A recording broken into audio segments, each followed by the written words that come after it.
سامعین ناظرین، infection control society آپ کی صحت کے لیے، آپ کو بیماریوں سے بچانے کے لیے مضامین آپ کی سماعت کے لیے پیش کرتی ہے۔ پاکستان سمیت دنیا بھر میں ایڈز کا عالمی دن آج منایا جا رہا ہے، کیونکہ آج 1 دسمبر ہے۔ 1 دسمبر کو عالمی دن ایڈز کا عالمی دن منایا جاتا ہے۔ پاکستان سمیت دنیا بھر میں آج یعنی کہ سیٹرڈے اور ہفتے کا دن ہے، اور 1 دسمبر کو ایڈز کا عالمی دن منایا جائے گا، جس کا مقصد عوام میں مرض سے بچاؤ کے لیے شعور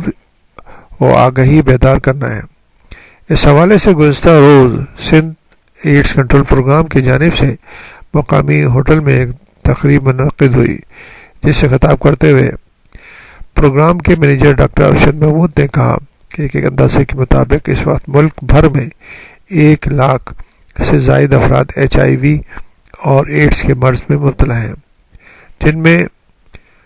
45 سے 55,000 مریضوں کا تعلق صوبہ سندھ کے مختلف علاقوں سے ہے، جبکہ سندھ ایڈز کنٹرول پروگرام کے پاس سال 2003 سے لے کر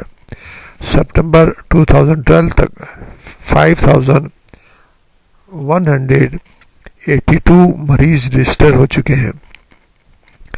deputy program manager doctor Qamar Iqbal نے اپنے خطاب میں کہا کہ سندھ ایڈ کنٹرول پروگرام کی جانب سے HIV اور ایڈز کے مریضوں کی تشخیص یعنی ڈائگنوسس اور علاج کے لیے متعدد سینٹرز موجود ہیں، جن میں civil hospital Karachi, Indus hospital Karachi, Aga Khan hospital Karachi, Chandka medical college Larkana سمیت دیگر جگہوں پر بھی سینٹر قائم کیے گئے ہیں۔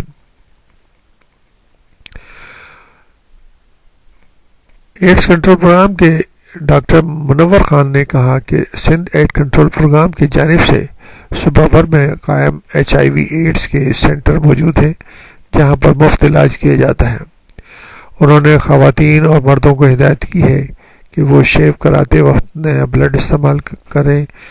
ناک کان چھدواتے ہوئے نئی سوئی استعمال کریں،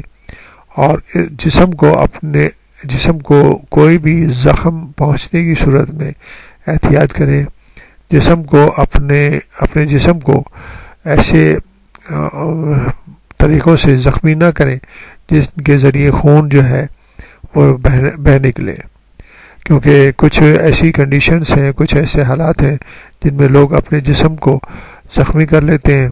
اور زخمی کرنے سے یہ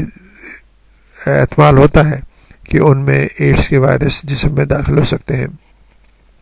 جنسی تعلقات صرف اپنے جیون ساتھی تک محدود رکھیں۔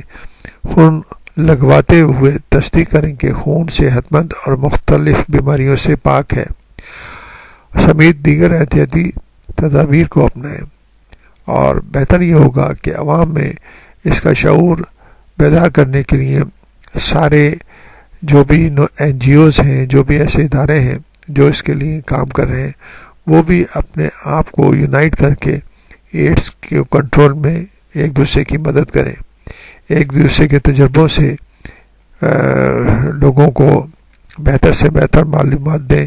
اور جب مسائل سامنے آ رہے ہیں اس کو کنٹرول کرنے کے لیے کوشش کریں۔